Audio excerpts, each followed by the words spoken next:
오늘은 노무현 8주기 특집이니까 노무현 전 대통령과 정치를 같이 입문해서 대통령까지 가는 걸 봤던 당사자로서 대통령을 만들기도 했고, 초선 때 노무현 의원은 어땠어요? 다른 초선들과 달랐습니까? 예, 많이 다르죠. 저하고 이제 노동일을 같이 했는데요. 저는 평화민주당으로 정치를 시작했고, 노무현 대통령은 통일민주당으로 이제 시작을 했어요. 제야 운동할 적엔 또 같이 하다가 출마할 때는 이제 부산에서 출마하고 저는 서울에서 출마했기 때문에 당이 달랐는데, 그래도 이렇게 둘이 나란히 앉았기 때문에 노동위에서는 노동위 삼총사라고 해서 같이 이렇게 활동을 하러 많이 다녔는데, 한번 현대중공업에 갔는데 거기가 파업이 오래돼 가지고 굉장히 경찰이 많이 있는데, 예, 우리가 이제 지도부를 설득해서 맞으면 파업을 이제 끝내기 위해서 이제 설득으로 이제 들어갔는데, 가서 저는 설득해서 이제 파업을 그만하고 조직을 살려야 된다. 조직이 이제 깨져버리면 이 투쟁은 오래가지 못한다. 그러니까 일부가 이제 붙잡혀 가고 한 1년 감옥살이하고 나와라. 그러면 그래 조직이 산다고 설득을 하고 있는데, 같이 설득하러 들어갔는데 노무현 대통령은 선동을 해요. 더 하라고. 둘이 안 맞는 거예요. 조직 깨지더라도 뭐 끝까지 싸워야 된다고. 그래서 같이 다녀보면은요, 네. 이 격정이 있습니다. 이렇게. 그거를 나하고 얘기할 때는 가서 설득하자고 해놓고 가서는 그 사람들 보면은 그 말을 못 하는 거예요. 이제 그런 격정이 있고, 이제 맞으면 뭐랄까, 그러고 웅변가잖아요. 웅변할 때 보면 김대중 대통령만큼 잘해요, 웅변을. 이제 그게 이제 사람들이 막 감동을 받고 이제 그렇지 않습니까? 그러고 막 명패를 그때 집어 던졌잖아요. 저 같으면 못 던져요. 아니, 던진 건 아니고 그냥 세게 내려놓은 거라고 하시던데요. 아니, 내가 옆에 있었는데. 아니, 그때 그래서 의원 시절에 한번 할 수 있는 일이 없다 해서 의원직 사퇴도 한번 하셨잖아요. 사퇴낸 적도 있었죠. 근데 어느 정도 다르냐면요. 부산에서 저도 요번에 이제 알았는데, 부산에서 이제 거리에서 이제 막 이제 싸우다가 막 경찰이 막 쳐들어오잖아요. 6월 항쟁 때 그랬다는 거예요. 막 쳐들어오면은 노무현 대통령 바짝 엎어진다는 거예요. 아스팔트 바닥에. 문재인 변호사는 오면은 경찰이 잡으면 순순히 잡혀간다는 거예요. 노변은 바짝 엎어져가지고 잡아가려면 잡아가라고 그러고, 문변은 잡아가면 살살 따라간다는 거예요. 살살 따라가다. 가가지고 어서 오세요 해가지고 조서를 보면은 노 변호사는 한 장도 진술을 안 하고 백지래, 백지. 진술 거부를 네, 진술 거부를 하고. 예. 근데 문변은 꼬박꼬박 답변해. 그 차이가 있다고 그러는 것처럼 두 분이 같은 사무실에서 공동 사무실을 했는데도 그렇게 차이가 있는 겁니다. 정치인 문재인의 진화 과정을 지켜서 보셨잖아요. 많이 진화했습니까? 뭐랄까, 문재인 대통령의 특징이 뭐냐면은 정말 정치인은 아닙니다. 그리고 정당을 해본 적도 없었어요. 다만 노무현 대통령을 도와주기 위해서 청와대에서 근무를 한 거죠. 그러다가 이제 노무현 대통령이 저렇게 서거하시고 나니까 정치에서는 완전히 손을 떼려고 했었는데, 본인도 말씀을 하시고 저도 같이 그 자리에서 들었는데, 김대중 대통령이 돌아가시기 직전에 저희 몇 사람이 한번 점심을 모신 적이 있어요. 그때 김 대통령이 나는 이제 얼마 못 살 것 같다. 뒷일은 여러분들이 해줘야 된다.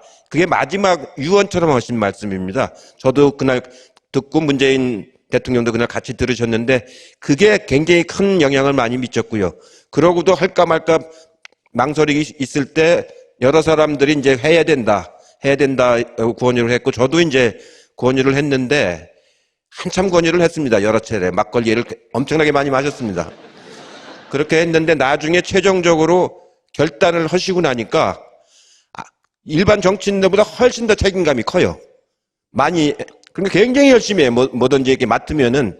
그렇게 해가지고 하기로 맘먹고 나니까 야, 저 사람이 저런 데가 있었나 할 정도로 그렇게 아주 막 열심히 하고 참 인내심이 좋아요. 참을심이. 저 같으면은 막 버럭했을 건데 그런 게 없습니다. 눈만 껌뻑. 그러면서 정 어이가 없어.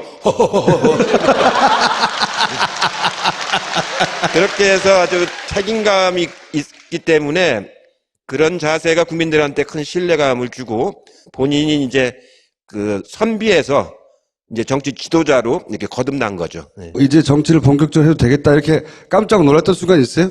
믿었습니다. 그 특히 청와대에서 대통령을 보좌하면서 오래 근무를 했기 때문에 대통령이 어떻게 해야 되는지를 이미 다 학습을 많이 한 셈 아닙니까? 사실 노무현 대통령은 대통령 학습을 안 하고 바로 이제 들어가셨기 때문에 초기에 좀 이렇게 어려움이 있었는데 또 의석도 그때는 그 노무현 대통령 지지하는 의원들 숫자가 한 40명밖에 안 됐기 때문에 굉장히 어려움이 많았었는데 지금은 제1야당에다가 또 대통령의 그 맞으면 그 여러 가지 그 활동을 직접 본인은 아니지만 가까이에서 보신 분이 하기 때문에 언제 아주 많이 하신 분처럼 지금 이렇게 능란하게 아주 잘하시지 않습니까? 그런 점들이 정부를 이끌어가는데 아주 큰 힘이 될 거라고 생각을 하죠. 저 양반한테 저런 면이 있었네 이렇게 깜짝 놀랐다고 하셨잖아요. 뭐 그렇게 정치인으로서의 자질도 있구나 이렇게 생각이 드셨던 순간이 있냐 이거죠. 요즘에 그 맞으면 그전에는 어떤 결단이 느렸어요. 답답했죠. 그래서 이렇게 보면은 왜 저러나 좀 답답했었는데 대통령이 되고 나서는 업무 지시를 탁탁 내리잖아요. 필요한 시점에 시간 끌지 않고 그런 점들이 아주 놀라운 점. 문재인 대통령은 항상 똑같은 것 같아요. 그냥 사석에서나 공석에서나 후보일 때나 자연인일 때나 기본적으로 이 굉장히 일관되고 똑같은 것 같아요. 그죠? 아주 성실파죠. 그러니까 뭐가 변함이 없고 아주 성실한 뭐라고 그럴까요? 좀 진국이죠, 진국. 그런 모습이 절대로 흐트러짐이 없고 그렇습니다. 보면 저도 벌써 한 30년을 같이 이렇게 살아왔는데 흐트러진 모습이거나 객적인 모습 이런 거를 한 번도 본 적이 없어요. 문재인 정부 초기 예상보다 잘한다는 얘기를 많이 하잖아요. 예상보다. 뭐 잘할 줄은 알았어요, 저는. 근데 잘할 거라고 기대했던 사람들보다도 더 그 기대치도 넘어설 정도로 현재까지는 이거 왜 잘하는 겁니까? 노무현 대통령 추도식에서 그 말씀을 하셨어요. 내가 지금 요즘에 하고 있는 것은 당연히 할 것을 그냥 순리대로 하는 걸 뿐이다. 근데 국민들이 굉장히 뭘 잘한 것처럼 이렇게 느끼시는데 그만큼 우리 사회가 비정상으로 가고 있었던 것을 정상화시키고 있는 것이다. 이런 말씀을 하셨거든요. 예, 정말 그 말씀이 진실입니다. 그만큼 박근혜 정부, 이명박 정부라고 하는 게 거의 뭐라고 그럴까요? 억지로 끌어가는 정부고, 맞으면 과포장돼 있거나, 이렇게 겉포장돼 있는 그런 정부였었거든요. 그러다가 이제 그런 모습이 하나씩 없어지고, 자연스러운 모습으로 이렇게 돌아가는 거거든요. 그렇기 때문에, 예, 사람들이 더 이제, 요즘에 그런 얘기를 해요. 굉장히 문재인 대통령 선거 딱 사람 하나 바꿨는데 이렇게 세상이 바뀌느냐고. 예, 그러고 굉장히 오래 하신 분 같다고 그래요. 그렇죠. 모두가 그 얘기를 해요. 아직 20일도 안 했는데. 네. 네? 그만큼 이제 이렇게 자연스럽게 원상으로 돌아가는 모습인데, 제가 봐도 아주 무리 없이 순리적으로 잘 풀어가시는 것 같아요. 총리님이 혹시 이번 선거 치르면서 울컥해서 눈물이 나고 그런 적 있으셨어요? 이 선거 기간 내내 혹은 선거가 끝난 이후라도? 저 원래 그렇게 뭐 울컥하는 거 그럴 것 같아서 제가 여쭤본 겁니다. 네. 총리님 마저 울컥한 데가 있었느냐? 23일 날 봉화에서 이제 거기에 대통령도 참석하시고 여러 사람들이 참석을 했지 않습니까? 제가 이제 노무현 재단 이사장이니까 나가서 인사말을 하려고 또 올라갔는데 머릿속에 그렸던 말이 안 나와요. 울컥해가지고 오늘 8번째 추도식을 맞이해서까지는 했는데 그 다음에 말이 안 나와요. 울컥해가지고. 근데 이제 울컥은 안 하고 그 대신 인사말을 짧게 했죠. 짧게. 아니요, 충분히 느껴졌어요. 그 떨림이라는 게 감흥이 좀 느껴지긴 했어요. 예. 길게 말할 수가 없어가지고 그냥 짧게 하고 인사말을 했죠. 신문 기사 혹은 뭐 저녁 뉴스를 보다가 이렇게 혼자 울컥하시고 그런 순간은 없으셨어요? 뭐 당연히 이길 걸 이겼는데 뭐 내가 잘했지 뭐 그런 건가였나? 저희는 출구조사 결과를 출구조사 발표하기 한 2시간 전쯤이면 대충 압니다. 어떻게 이제 나왔는지를. 정보 소스가 있어서 되게 하는데 보통 한 15%에서 20% 정도 차이 날 거라고 이렇게 생각이 되니까 그런 별로 이렇게 초조하거나 이런 게 없어서 어떻게 보면 저 같은 경우는 선거를 원체 많이 하다 보니까 이런 선거는 이렇게 쉬운 선거는 없었죠.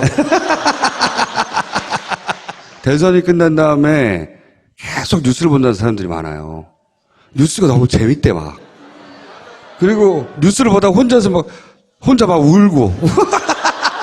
뉴스 별 것도 아닌데. 돌려보고. 그러니까 별 것도 아닌 뉴스인데 혼자 막 울고. 그리고 쪽팔리니까 안 들키려고 막 혼자.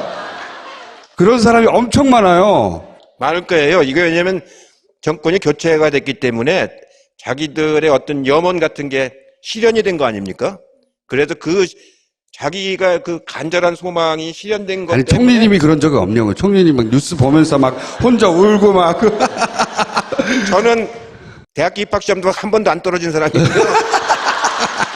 국회의원 선거도 7번 한 번도 안 떨어진 사람이거든요. 그러니까 별로 감흥은 없습니다. 제가 어떤 의원들한테 농담으로 그래요. 아니, 국회의원 선거를 왜 떨어져?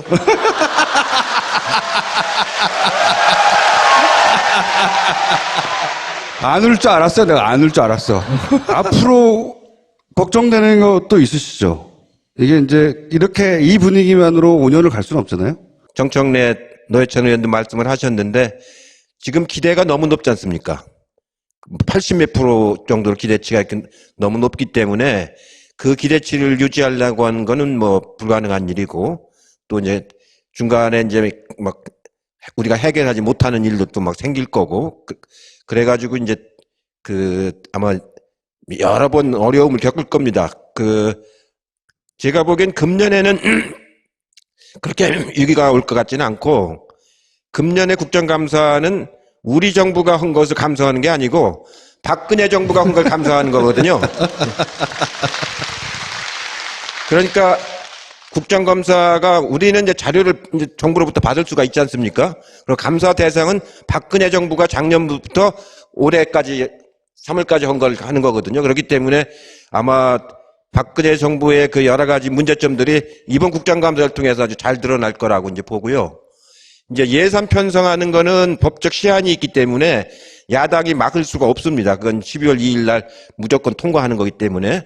그래서 예산 문제는 별 문제가 없는데 문제는 법률입니다. 법률 개정을 통해서 해야 할 적폐청산이라든가 개혁과제라든가 이런 것들이 이제 180석을 우리가 확보하지 못하면은 상정조차도 어렵거든요. 상정조차도. 그래서 그런 거에서 얼마만큼 정치력을 잘 발휘할 거냐.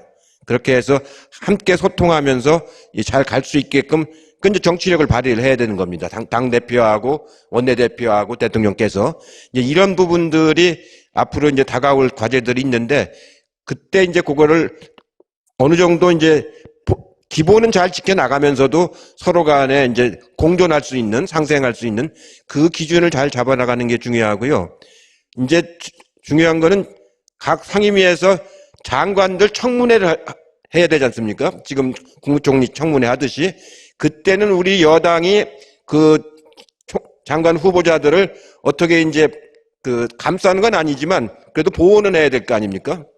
그런 역할을 어떻게 해줄 거냐. 이런 부분들이 앞으로 이제 제가 일요일 날 의원 워크숍에서 강의를 하기로 했는데 그런 여당을 의원으로서 역할 또 이제 박근혜 정부의 잘못된 점을 이번 국정감사에서 드러내는 일 이런 걸 통해 가지고 정치력을 잘 발휘하는 그런 시험 때 이제 오르게 될 겁니다.